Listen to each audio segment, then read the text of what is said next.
Hello everyone, welcome once again to my YouTube channel learning with Ashok. आज अपन पढ़ने जा रहे हैं दिवेर का युद्ध। सबसे पहले तो सभी फ्रेंड्स से रिक्वेस्ट है कि तो पिछला जो मैंने वीडियो अपलोड किया है कि वर्तमान समय में जो विजय स्मारक बना हुआ जो दिवेर गांव है वहां का परिदृश्य कैसा है, तो कृपया आप वहां पर विजिट कीजिए, उस यूट्यूब वीडियो को देखिए, मेरे द्वारा अपलोड किए गए और वो जानिए। और आज अपन पढ़ने जा रहे हैं दिवेर का युद्ध। तो दिवेर का युद्ध, जिसे मैराथन ऑफ मेवाड़ भी कहा जाता है और बैटल ऑफ दिवेर भी कहा जाता है। अब यह जो दिवेर स्थान है वो उदयपुर अजमेर हाईवे, जो कि नेशनल हाईवे 58 पर है। पहले 8 नंबर कहा जाता था, अब ये नेशनल हाईवे 58 है। तो मैराथन ऑफ मेवाड़ की संज्ञा इसे जो दी थी वो कर्नल जेम्स टॉड ने दी। अब यहां पर पहुंचने से पहले ही मैं आपको बताना चाहूंगा कि दिवेर के युद्ध की जो पृष्ठभूमि है वो काफी पीछे से बनती दिखाई दे रही थी। 18 जून 1576 ईस्वी को जब हल्दी घाटी का युद्ध हुआ, वहां से मेवाड़, तो मेवाड़ और मुगल सेनाओं के बीच में काफी लंबे समय से संघर्ष चल रहा था। आधिपत्य स्थापित करने के लिए, अपनी शौर्य और वीरता को दिखाने के लिए, अधिकतर क्षेत्र को अपनी रियासतों में मिलाने के लिए, अपने राज्य को बड़ा करने के लिए। तो एक तरफ स्वामी भक्त वीर मेवाड़ी राजा और सैनिक थे, और दूसरी तरफ सक्षम मुगल राजा महाराजा थे। तो मेवाड़ जो क्षेत्र है उसको प्राचीन समय में सिवी प्रागभाट या मेदपाट नाम से जाना जाता है, कि पहले इनका नाम सिवी प्रागभाट या मेदपाट था। तो मेवाड़ के जो संस्थापक थे वो बप्पा रावल थे। बप्पा रावल का जो शासनकाल था वो 734 से लेकर 753 ईस्वी तक, और बप्पा रावल ने अपनी जो राजधानी बनाई थी वो नागदा स्थान को बनाई थी, नागदा को अपनी राजधानी बनाई थी। और इनके आराध्य देव कहे या कुल देव कहे तो वो थे भगवान एकलिंग जी। एकलिंग जी बप्पा रावल के आराध्य देव थे। तो जब 18 जून 1576 ईस्वी को हल्दी घाटी का युद्ध हुआ, दोनों सेनाओं में भीषण युद्ध चल रहा था।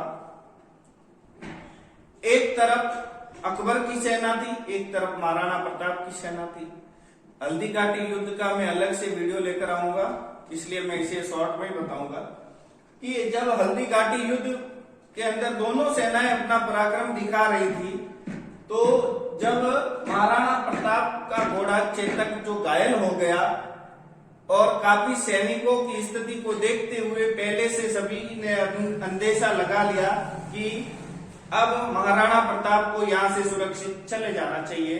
तो इस स्थिति में उनके जो हमशक्ल थे जालामान सिंह, उन्होंने महाराणा प्रताप के टोप बख्तर वगैरह पहन लिए और स्वयं महाराणा प्रताप के स्थान पर जाकर युद्ध लड़ने लगे, ताकि जो मुगल सैनिक है वो भ्रम में पड़ जाए कि ये महाराणा प्रताप ही है जो युद्ध कर रहे हैं। अब बात आती है, इससे पहले जब वहां से महाराणा प्रताप रवाना हुए, उससे पहले जो बेलोल खान था, महाराणा प्रताप की वीरता और शौर्य देखिए। महाराणा प्रताप ने अपनी माताजी से जो शिक्षाएं सीखी थी, जो उन्होंने अपने जीवन काल में शौर्य और पराक्रम सीखा था, वो इस उदाहरण से, इस दृष्टांत से समझ सकते हैं कि उन्होंने मात्र तलवार के एक ही झटके में बेलोल खान को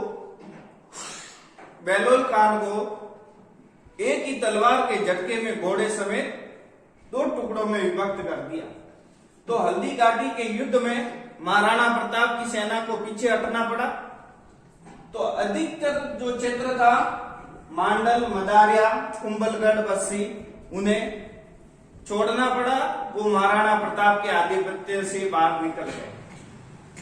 महाराणा प्रताप अरावली की वादियों में, अरावली की पहाड़ियों में अपनी सेना को वापिस एकजुट करने में, उनका मनोबल उठाने में लग गए, अपने अस्त्रों शस्त्रों की तैयारियों में लग गए। जब महाराणा प्रताप घोर विपदा के अंदर नजर आ रहे थे, तब यहाँ पर अपन बिल्कुल ये भी नहीं भूल सकते कि भामाशाह, जिन्हें आज के समय में भी यदि कोई दान देता है तो अपन कहते हैं कि ये भामाशाह है। तो भामाशाह और उनके भाई ताराचंद ने 25,20,000 अशर्फिया महाराणा प्रताप को भेंट की थी और उसी के आधार पर महाराणा प्रताप ने लगभग 12 वर्ष तक स्वयं व अपने सैनिकों का निर्वाह किया था। अब 12 वर्ष आप मान सकते भामाशाह के दान के कारण महाराणा प्रताप को जो है मेवाड़ केसरी या हिंदुआ सूरज इन नामों से भी जाना जाता है कि मेवाड़ केसरी श्री महाराणा प्रताप, हिंदुआ सूरज श्री महाराणा प्रताप, इस प्रकार से। अब अपन बात करते हैं the battle of Diver, Diver का युद्ध या मैराथन ऑफ मेवाड़। पहला प्रश्न यही आएगा सबके जेहन में कि इस दिवेर के युद्ध को, चूंकि स्थान तो दिवेर है, दिवेर का युद्ध कहा जा सकता है, तो दिवेर के युद्ध को मैराथन ऑफ मेवाड़ की संज्ञा जो है कर्नल जेम्स टॉड ने क्यों दी थी? अब इसके पीछे ये कहानी है। पहले तो दिवेर तो इसलिए कहा जाता है कि उदयपुर अजमेर नेशनल हाईवे 58 पर एक गांव आया हुआ है दिवेर, राजसमंद जिले में, इसलिए दिवेर का युद्ध कहा गया, दिवेर गांव होने के कारण, दिवेर स्थान होने के कारण। लेकिन मैराथन ऑफ मेवाड़ क्यों कहा गया, इसके पीछे की क्या कहानी है वो देखिए।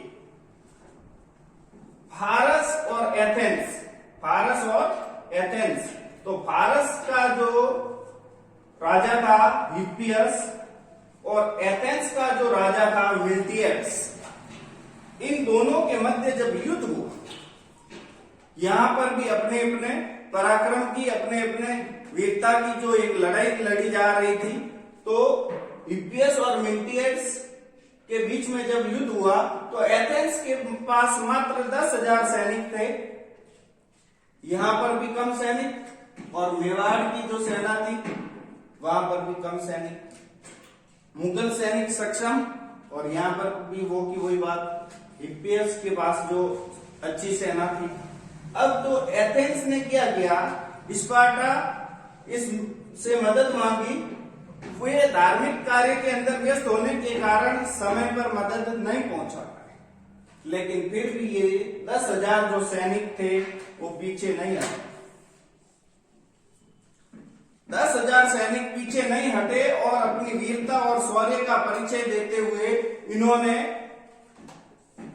फारस के ऊपर विजय प्राप्त कर ली और आगे जाकर एथेंस साम्राज्य की स्थापना हुई। और यह युद्ध जो हुआ था यूनान के मैराथन नामक स्थान पर हुआ था। तो यूनान के मैराथन नामक स्थान पर 490 ईसा पूर्व जो युद्ध हुआ था, उस कारण से, उसके जैसी परिस्थितियां होने के कारण, उसके जैसी वीरता और बहादुरी दिखाने के कारण इस दिवेर के युद्ध को भी मैराथन ऑफ मेवाड़ की संज्ञा दी थी कर्नल जेम्स टॉड ने। अब दिवेर में जब युद्ध हुआ अरावली की पहाड़ियों के अंदर, तो दिवेर के अंदर लगभग 36 जो छावनियां बनी हुई थी, 36 मुगल चौकियां बनी हुई थी। वहां का जो सूबेदार था वो अकबर का काका शेरिमा सुल्तान खान था। तो महाराणा प्रताप ने एक रणनीति के तहत, क्योंकि उस समय छापामार प्रणाली से युद्ध हुआ हो, तो महाराणा प्रताप ने अपनी सेना को भी 2 भागों में विभक्त कर लिया कि एक सेना इस तरफ से जाएगी, एक सेना उस तरफ से जाएगी, और हमें युद्ध करना है, वीरता के साथ में लड़ाई लड़नी। तो एक का नेतृत्व अमर सिंह के हाथ में दे दिया और एक का नेतृत्व स्वयं अपने पास रखा कि इसको किस प्रकार से आगे बढ़ाना। तो जो अमर सिंह वाली सेना थी, उसका युद्ध जो अकबर के काका शेरिमा सुल्तान खान गए और परवेज आसफ खान गए, और उनकी जो टुकड़ियां थी सेनाओं की, उनके साथ हुआ। अब यहाँ पर जो थे वो मेवाड़ी सैनिक थे, अधिकतर पूरे के पूरे वो पैदल और घुड़सवार थे और मुगल सेना अपने आप में सक्षम थी। तो अमर सिंह भी अपने आप में काफी वीर थे, महाराणा प्रताप के पुत्र थे, काफी वीर थे। तो अमर सिंह ने जब यहाँ पर युद्ध हुआ तो अकबर के काका जो थे शेरिमा सुल्तान खान, उस सेनापति को भाले के एक ही वार में तोप से होता हुआ, उनके शरीर से होता हुआ जमीन में जाकर धंस गया। और जो अकबर का काका था शेरिमा सुल्तान खान, वो मृत्यु को प्राप्त हो गया और वहां मूर्ति के जैसा स्टैचू की तरह खड़ा हो गया और मृत्यु को प्राप्त हुआ। तो अमर सिंह की इस वीरता के कारण और मुगल सैनिकों ने देखा कि उनके जो सेनापति हैं वो भी मृत्यु को प्राप्त हो गए, तो वो जो मुगल सैनिक थे वो डर गए, भयग्रस्त हो गए और उन्होंने आत्मसमर्पण कर दिया और आधे वहां से भाग छूटे। उसके बाद में दिवेर पर जब महाराणा प्रताप की सेना ने विजय प्राप्त कर ली तो चित्तौड़ को छोड़कर अधिकतर ठिकाने और दुर्ग उन्होंने वापस मुगल सेनाओं के आधिपत्य से स्वतंत्र करा लिया। और दिवेर जीत के बाद में प्रताप की ख्याति और प्रताप के गौरव में काफी वृद्धि हुई। इसीलिए इस दिवेर के युद्ध को प्रताप का गौरव भी कहा जाता है और यह भी संज्ञा कर्नल जेम्स टॉड ने दी। तो दिवेर युद्ध में जीत के बाद में प्रताप अधिकतर चावंड में रहे, ज्यादातर समय उन्होंने चावंड में ही गुजारा और जो अंतिम समय था उस समय सेना का सारा जिम्मा जो है अपने बेटे अमर सिंह को दे दिया था। और महाराणा प्रताप, जिन्हें हम मेवाड़ केसरी या युवा सूरज नाम से भी जानते हैं, 19 जनवरी 1597 को बांडोली गांव के पास में वो उनकी मृत्यु हो गई। तो मित्रों, ये था दिवेर का युद्ध कि 1582 ईस्वी में विजयदशमी या दशहरे के दिन युद्ध हुआ था। अकबर की सेना और महाराणा प्रताप की सेना के बीच युद्ध हुआ था। अमर सिंह ने जो शेरिमा सुल्तान खान को भाले से बीन दिया था। 36 मुगल चौकियां बंद हो गई थी मुगलों की। 36,000 के लगभग जो सैनिक थे उन्होंने आत्मसमर्पण कर दिया और चित्तौड़ को छोड़कर सारे अधिकतर ठिकाने जो और दुर्ग थे वो महाराणा प्रताप की सेना ने स्वतंत्र करा दिए थे। और दिवेर जीत के बाद में प्रताप की गौरव और ख्याति में बहुत अधिक वृद्धि हुई थी। और ये जो स्थान है, जो कल जो मैंने वीडियो अपलोड किया उसमें मैंने आपको वहां स्पष्ट स्वयं जाकर परिदृश्य बताया और तो वहां जाकर परिदृश्य बताया कि किस प्रकार से वहां का स्मारक बना हुआ है, पर्यटन विभाग के द्वारा बनाया गया। और प्रतिभा देवी सिंह पाटिल महामहिम राष्ट्रपति उस समय जो थी, उन्होंने उसका अनावरण किया। अष्ट धातु से निर्मित वो मूर्ति है। इस दिवेर के युद्ध के जीत की याद के रूप में वहां पर स्मारक बनवाया गया। तो ये था दिवेर का युद्ध। तो फ्रेंड्स, मैं अशोक कुमार। तो फ्रेंड्स, आपको ये वीडियो अच्छा लगा हो तो please subscribe, like, share and comment करें। Thank you so much.